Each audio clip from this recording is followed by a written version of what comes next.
E aí, boas-vindas a mais uma análise.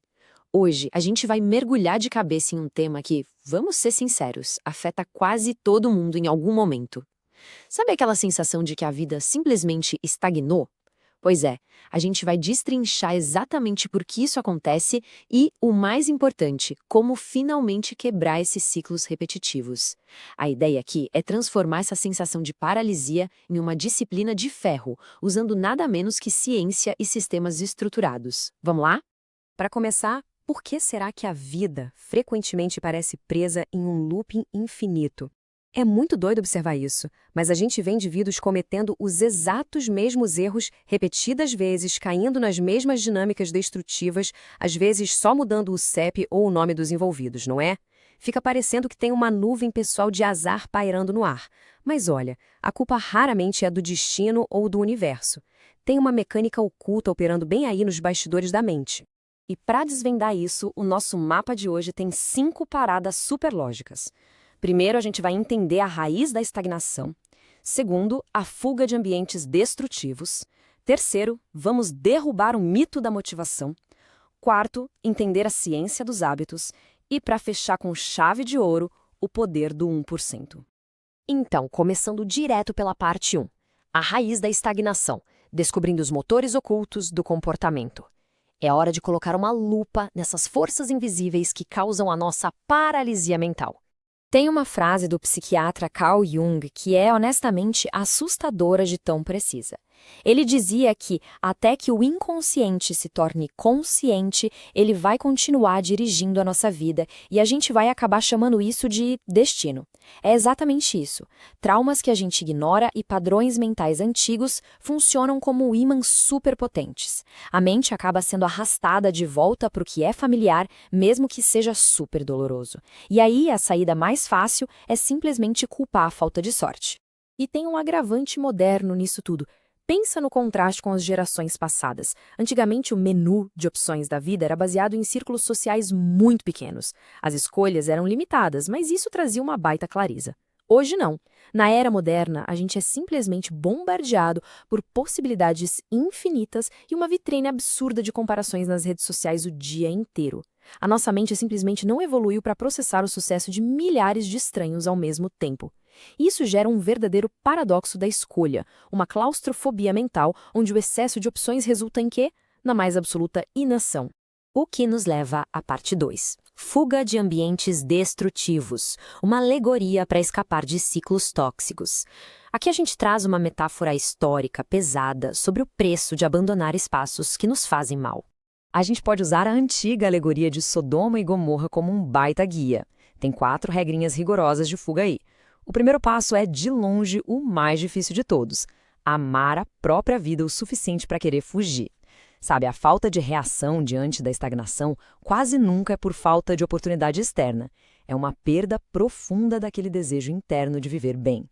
Recuperar esse instinto básico de sobrevivência é absolutamente crucial para dar o primeiro passo para fora do buraco. O passo seguinte aborda um perigo enorme: olhar para trás, que é brilhantemente simbolizado pela transformação em um pilar de sal. Pensa comigo, o sal é, historicamente, um elemento usado para conservação. Então, olhar para trás significa tentar conservar um passado que já se provou destrutivo. Ficar nutrindo saudade daquilo que causava dor é a receita certa para congelar qualquer pessoa no tempo, literalmente petrificando o presente. E olha, parar no meio do caminho também é um erro fatal. Não adianta nada criar a coragem para sair de um ambiente tóxico e aí montar acampamento logo na fronteira.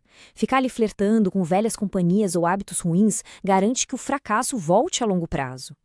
É inegociável completar a jornada rumo às montanhas. A gente precisa buscar uma perspectiva totalmente nova, um terreno elevado.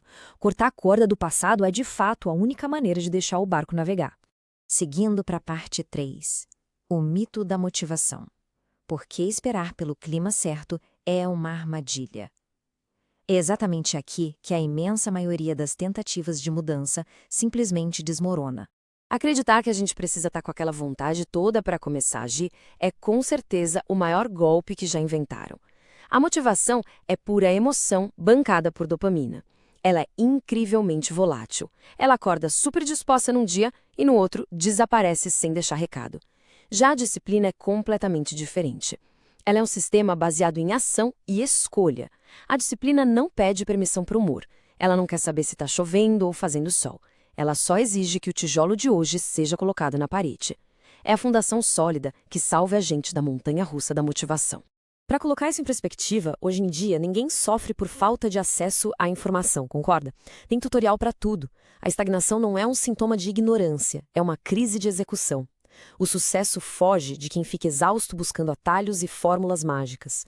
O verdadeiro segredo é dolorosamente sem graça, mas é infalível. É ter a disciplina de fazer o básico muito bem feito, todos os dias. É focar em construir uma estrada firme em vez de idolatrar a velocidade. Vamos então para a parte 4, a ciência dos hábitos, construindo uma nova identidade. Agora a gente vai entender a mecânica comportamental que cria essa disciplina inabalável. O conceito de hábito atômico é genial exatamente por causa da simplicidade dele. É a ideia maravilhosa de que focar em rotinas microscópicas, aqueles aprimoramentos quase invisíveis de apenas 1%, é infinitamente melhor do que perseguir metas gigantes que só assustam. Assim como os átomos formam as moléculas, pequenos blocos constroem impérios, sábio. A mudança definitiva da nossa vida não vem de uma madrugada de pura inspiração, mas sim da repetição metódica de algo minúsculo. E tem um motivo fascinante para alguns hábitos colarem e outros morrerem na praia. Tudo se resume às 3 camadas da mudança. A maioria das pessoas tenta alterar logo o resultado, tipo, quero perder peso. Ou então foca no processo, tipo, vou me matricular na academia. Mas a transformação que realmente dura só acontece lá na camada mais profunda, a identidade. O foco não tem que ser quero ler este livro, mas sim eu quero me tornar um leitor. Quando a atitude se funde com a nossa crença sobre quem nós somos, o hábito vira parte da gente, fica inquebrável. E para trazer isso para o dia a dia prático, a ciência do comportamento dita 4 regras essenciais. Para um hábito funcionar, a gente precisa torná-lo óbvio, atraente, fácil e satisfatório.